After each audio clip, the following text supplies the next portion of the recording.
আসসালামু আলাইকুম। আমি সজীব হোসেন। আমি পড়াশোনা করছি রাজশাহী বিশ্ববিদ্যালয়ে। আমরা গত ক্লাসে শিখেছি আয়তকার এবং বর্গের কিভাবে পরিসীমা এবং ক্ষেত্রফল নির্ণয় করতে হয়। তো আজকে আমরা শিখব ত্রিভুজ এবং বেলুনের ক্ষেত্রফল কিভাবে নির্ণয় করতে হয়। ঢাকা বোর্ডে 2025 সালে আসছে এবং কুমিল্লা বোর্ডে 2020 সালে আসছে। তো দেখি প্রশ্নটা কি ছিল। প্রশ্নটা ছিল হচ্ছে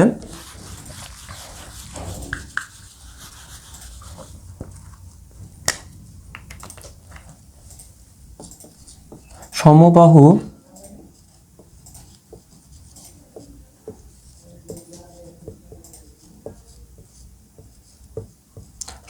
ত্রিভুজের বাহুর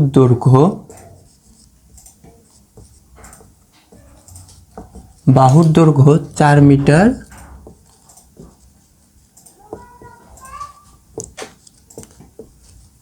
বৃদ্ধি পেলে ক্ষেত্রফল বৃদ্ধি পায়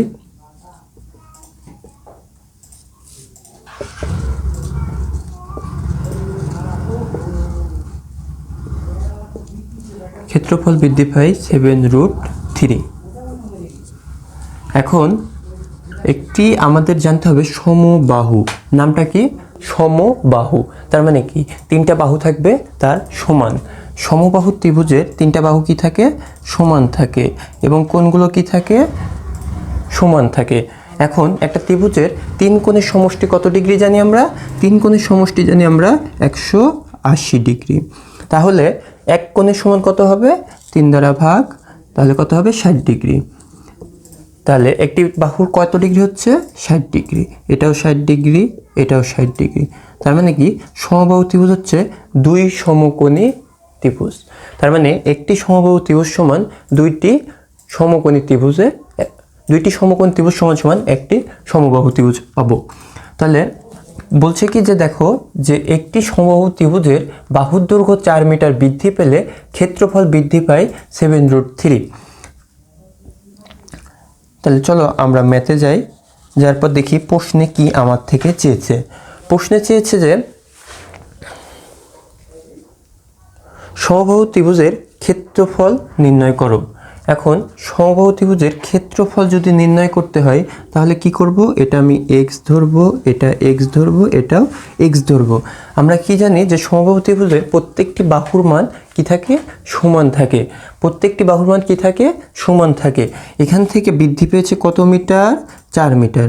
বৃদ্ধি পেয়েছে কত মিটার? 4 মিটার। তাহলে দেখো যদি 4 মিটার বৃদ্ধি পায় তার মানে কি পরের বাহুর মান কি আসবে? x plus 4। তাহলে কি পেলাম আমরা? x plus 4। তাহলে দেখো যদি আমরা সমবাহু ত্রিভুজের কি বললাম? দুই সমকোণী ত্রিভুজ। তাহলে যদি আমরা সূত্র মনে না থাকে তাহলে আমরা ক্ষেত্রফল কিভাবে বের করব ওইটা একটু দেখি। যেহেতু কি জানি আমরা ত্রিভুজকে একটা ভাগ করলাম, তার মানে কি পেলাম? এটাতে হচ্ছে যে x অর্ধেক পেলাম, এখানে পুরো একটা x পেলাম, এখানে হচ্ছে যে 60 ডিগ্রি পেলাম, তারপর হচ্ছে এখানে কত ডিগ্রি পেলাম? এটার মান তো আমি জানি না, এটার মান লম্ব h। এবং ত্রিভুজের ক্ষেত্রফল সমান কি? √3 4a²। সমবাহু ত্রিভুজের ক্ষেত্রফল তাহলে কি? √3 4a²।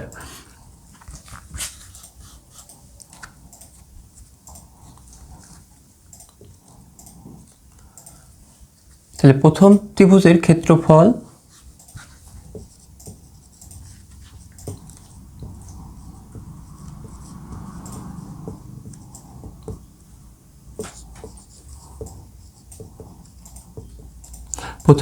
ক্ষেত্রফল তাহলে কি পাবো? √3/4x²। আমরা কি ধরে নিয়েছিলাম? x ধরে নিয়েছিলাম। তাহলে √3/4x²। এখন পরের বার যে প্রশ্ন আছে সেখানে বৃদ্ধি পাইছে কত? 4 মিটার বৃদ্ধি পাইছে। 4 মিটার করে কি হয়েছে? প্রত্যেক বাহুর সাথে যোগ হয়েছে। তাহলে দ্বিতীয় ত্রিভুজের 4 মিটার বৃদ্ধিতে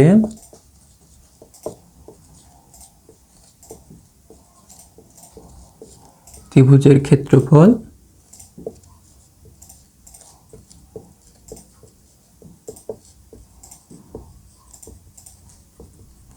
ত্রিভুজের ক্ষেত্রফল তাহলে কি পাবো? এবার কিন্তু আমি এক্স এর জায়গাতে কি বসাবো? দেখো এর জায়গাতে কি বসাবো? X plus 4।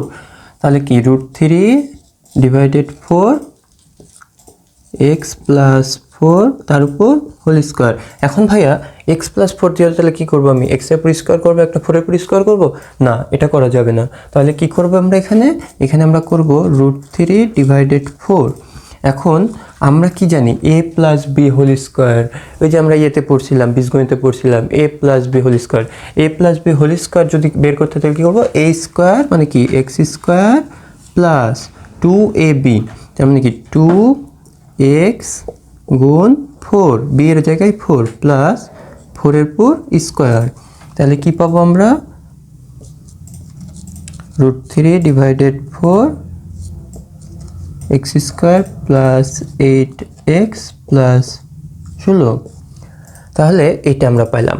এখন দেখো বলছে কি যে যদি 4 মিটার বৃদ্ধি পায় তাহলে হচ্ছে ক্ষেত্রফল বৃদ্ধি পাবে 7√3।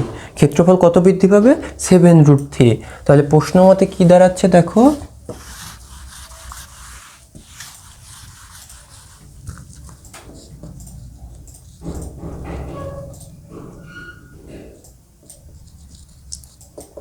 প্রশ্ন মতে দাঁড়াচ্ছে কি যে এইটা মাইনাস √3 4। তাহলে প্রথম বড় ত্রিভুজটার থেকে আমরা কি করব? ছোট ত্রিভুজটা বাদ দিলে ভিতরকার ত্রিভুজের যেটুকু আছে এইটুকু পাবো। তাহলে কি √3 divided 4 x square plus 8x plus 16 minus আগের ত্রিভুজের ক্ষেত্রফল কী ছিল আমার? √3 divided 4 x square. √3 divided 4 x square. যদি এখান থেকে এটা বাদ দিই তাহলে কি পাচ্ছি আমরা? 7√3। তাহলে কি পাচ্ছি? 7√3। তাহলে দেখো যদি এখানে কি আছে? √3 ডিভাইডেড 4, এখানে কি আছে? √3 ডিভাইডেড 4। তার মানে কি আমি √3 ডিভাইডেড 4 কমন নিতে পারি, কমন নিলাম। তাহলে কি পাচ্ছি? X square plus 8x plus 16 minus থাকে শুধু কি এক্স স্কোয়ার, বাদ দিয়ে ইয়ে করলে সমান ওপাশে যা ছিল তাই থেকে গেল।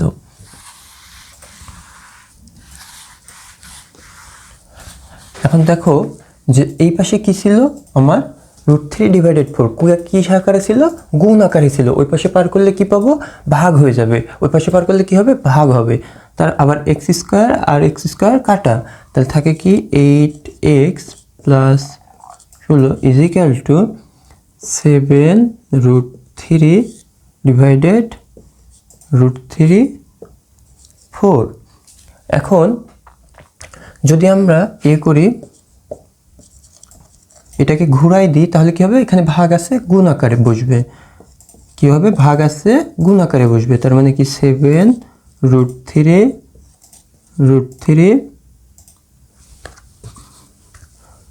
4√3। তাহলে √3 কি হবে? কাটা। তাহলে থাকে কি 4 আর 7, তাহলে 4 7 28।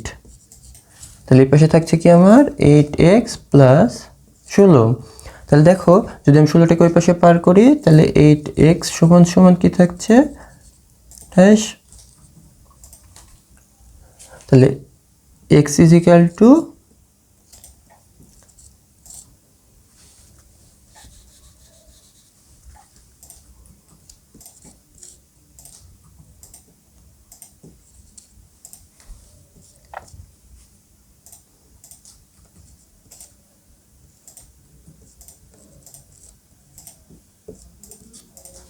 তাহলে কি থাকছে? x is equal to 3/2। x এর মান তাহলে কত আসলো? 3/2।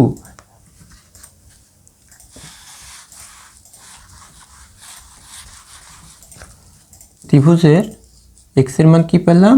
3/2। তাহলে যেহেতু x এর মান 3/2 পেয়ে গেছি, তার মানে কি আমি এবার x এর মানটা ওই যে 1 নং সমীকরণে বসাইলে পাবো না? যেখানে আমার কি ছিল? এখানে আমার ছিল কি √3/x স্কোয়ার। তার মানে কি এখন আমি এখানে বসাইতে পারি √3 ডিভাইডেড 4, x এর মান কত পেয়েছি? 3/2। তাহলে এটার পর কি আছে? স্কোয়ার। তাহলে √3/4, তারপর হচ্ছে যে 9 4, তাহলে এদিকে আসছে 9√3, এখানে আসছে কত আমার 16।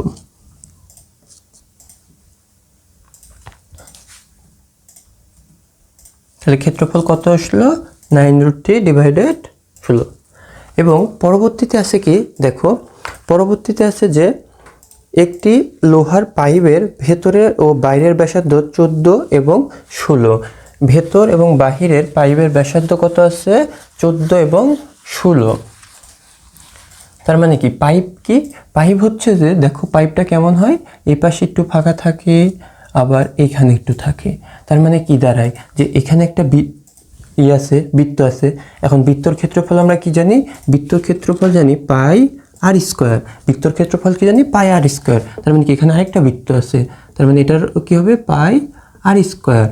পাই আর স্কোয়ার, পাই আর স্কোয়ার। তাহলে দেখো তো কয়টা পাই আর স্কোয়ার পেলাম, 2 পাই আর স্কোয়ার। এখন বাক্যপৃষ্ঠের এই যে পুরা যে একটা বডি আছে, এই বডির একটা ক্ষেত্রফল আছে না, এবং কি এটার উচ্চতা আছে। তার মানে দেখো পুরাটার উপর কি হবে যে 2, আমরা কি জানি পরিধি সমান 2 পাই আর, 2 পাই আর। আর এখানে দেখো কি আছে এইচ আছে, উচ্চতা কি এইচ। তাহলে কি পাচ্ছি, দুইটা যদি আমরা যোগ করি, যত বড়ই পাইপ হোক, তাহলে আমরা কি পাবো, এটার ক্ষেত্রফল বের করতে হলে এটার সাথে আবার ওর ইয়েটা যোগ করব, বাক্যপৃষ্ঠের ক্ষেত্রফলটা যোগ করবো। তাহলে 2 পাই আর এইচ। তাহলে দেখো এখান থেকে 2 পাই আর কমন নেওয়া যাচ্ছে না, তাহলে 2 পাই আর কমন নিলে কি থাকে, এখানে থাকে আর, এখানে থাকে এইচ। তার মানে কি বেলুনের ক্ষেত্রফল কি 2 পাই আর, 2 পাই আর ইন্টু আর প্লাস এইচ। এখন বলছে কি যে পাইপের কি থাকে, ভিতরে একটা অংশ থাকে, বাইরের একটা অংশ থাকে, মাঝখানে পাইপের কিছু অংশ থাকে। এখন আমাকে পাইপের ভিতরের অংশ কত বলছে 14 এবং বাইরের অংশ বলছে কত 16। তার মানে এখানকার ব্যাসার্ধ কত, পাইপের ব্যাসার্ধ হচ্ছে যে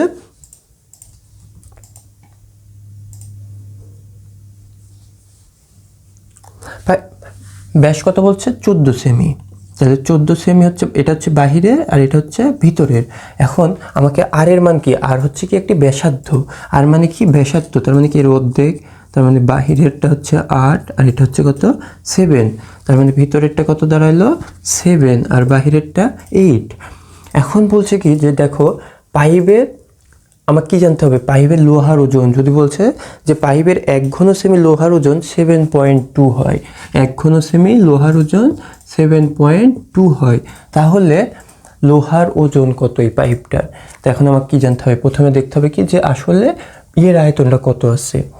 মানে আয়তন সমান কি জানি আমরা, দেখো যে এটার একটা যে ক্ষেত্রফল আছে ওইটার সাথে কি করব আমরা এইচ গুণ দিব। তাহলে পাই আর স্কোয়ার এইচ, এটা কি, এটা হচ্ছে যে পাইপের আয়তন।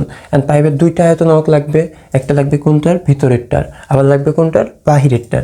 এখন যখন এই যে দুইটা বৃত্ত, তার মানে কি ভিতরেরটা এবং বাহিরেরটা, এখন যদি পুরাটার সাথে যোগ করার পর বাইরেরটা বা ভিতরেরটা বাদ দিয়ে দিই, তাহলে কি থাকবে, শুধু আমার এইটুকু অংশ থাকবে, এইটুকু অংশ থাকবে। তাহলে এই অংশটুকুই তোমার লাগবে যে এখানে ওজন কতখানি আয়তন আছে। এখন প্রথমে যদি আমরা কি করি,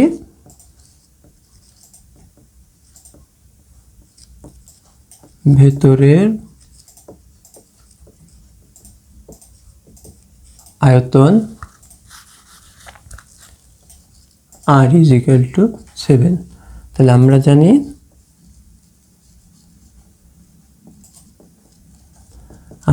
কি জানি আমরা জানি কি আয়তন সমান সমান আয়তন সমান পাই আর স্কোয়ার এইচ। তাহলে পাই আর স্কোয়ারের পাই আর স্কোয়ার এইচের আর এর মান কত 7 আর এইচের মান কত আমার আছে, পাইপের উচ্চতা আছে হচ্ছে যে 4 মিটার। দেখো পাইপের এই পুরোটা উচ্চতা আছে কত মিটার, 4 মিটার। তাহলে 4 মিটার সমান সমান কত হয় 400 সেন্টিমিটার, 400 কত হয় সেন্টিমিটার। তার মানে কি এখানে গুণ হবে কত 400 সেন্টিমিটার। তাহলে এটা আসছে কত পাই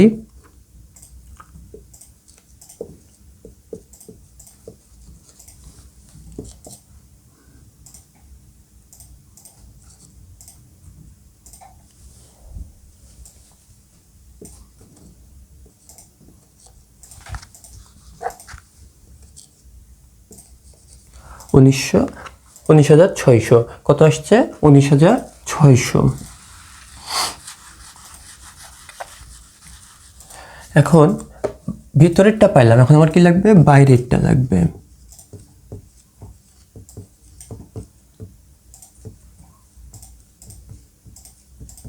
তাহলে বাইরের আয়তন কি হবে, বাইরের আয়তন কত ছিল r = 8, r = কত ছিল 8, আর ভেতরটা কত ছিল 7। তাহলে পাই r², তাহলে পায়ের মান পাই রেখে দিলাম।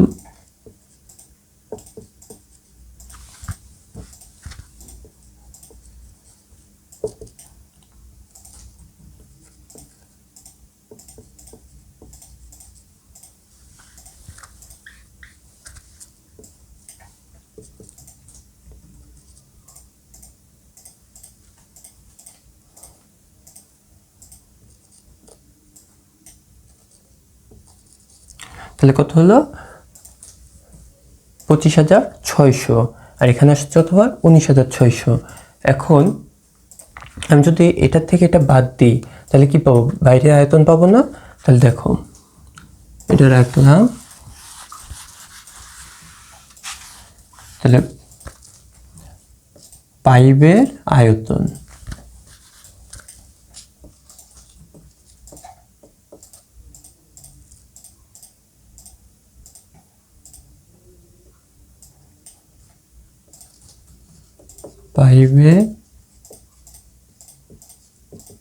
পাইপের আয়তন, তাহলে পাইপের আয়তন কি করব, বাইরের অংশ থেকে ভেতরের অংশ বাদ দিয়ে দিব।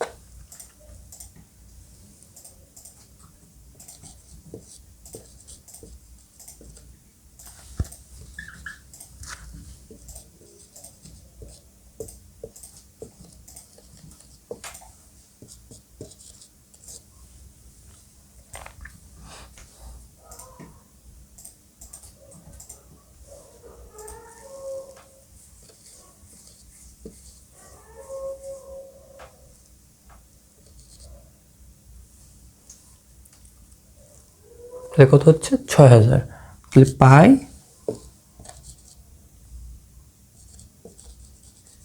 6,000। এখন লোহার ওজন কত বলছিল, লোহার ওজন বলছিল কি 7.2 ঘন সেমি। দেখো আমরা কি পেলাম, যে পাইপের শুধু আয়তন পেলাম কত, পাইপের আয়তন পেলাম পাই 6,000। এখন পাই 6,000-এ পায়ের মান বসালে আমরা কি পাই, পায়ের মান বসালে পাই হচ্ছে যে 6,000 ইন্টু পাই, তাহলে আছে 18,849.55। এখন আমাকে বলছিল কি, আমাকে বলছিল 1 ঘন সেমি লোহার ওজন কত, 1 ঘন সেমি লোহার ওজন 7.2। তার মানে টোটাল লোহার ওজন কত দাঁড়াবে, টোটাল লোহার ওজন দাঁড়াবে কি,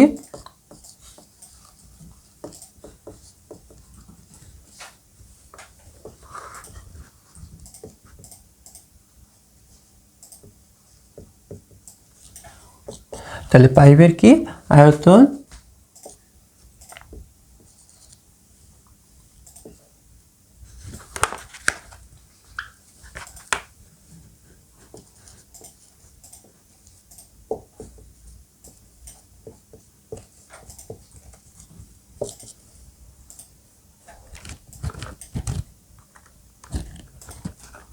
তাহলে কত দাঁড়াচ্ছে 1,35,716 80। তাহলে দেখো আমরা কি পেলাম, যে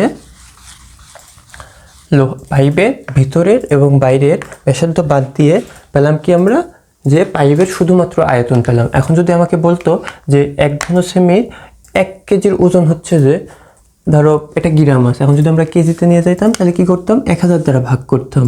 কেজিতে নিয়ে গেলে কত করব, 1000 দ্বারা ভাগ করব। তার মানে কি দাঁড়াবে 1 2 3 3, তাহলে কি 135 কেজি। এখন ধরো 1 কেজি লোহার ওজন কত এখন বর্তমানে? 120 টাকা। তাহলে কত কেজি আসবে? এটাও একটা আসতে পারে। তাহলে কি আমাকে যেভাবেই যাক আমাকে কি করতে হবে? আগে তার আয়তনটা জেনে নিতে হবে, তার ওজন কতখানি আছে এটা জেনে নিতে হবে। তো আজকে আমরা এটা শিখলাম। আগামী দিনে আমরা শিখবো ত্রিকোণমিতি। ত্রিকোণমিতি থেকে আরও শর্টকাটে কীভাবে বুঝে বুঝে পড়া যায় স্টেপ বাই স্টেপ শিখবো। তো সেই ক্লাস পর্যন্ত অপেক্ষা করবেন এবং আমাকে সাপোর্ট দিবেন। ধন্যবাদ। আসসালামু আলাইকুম।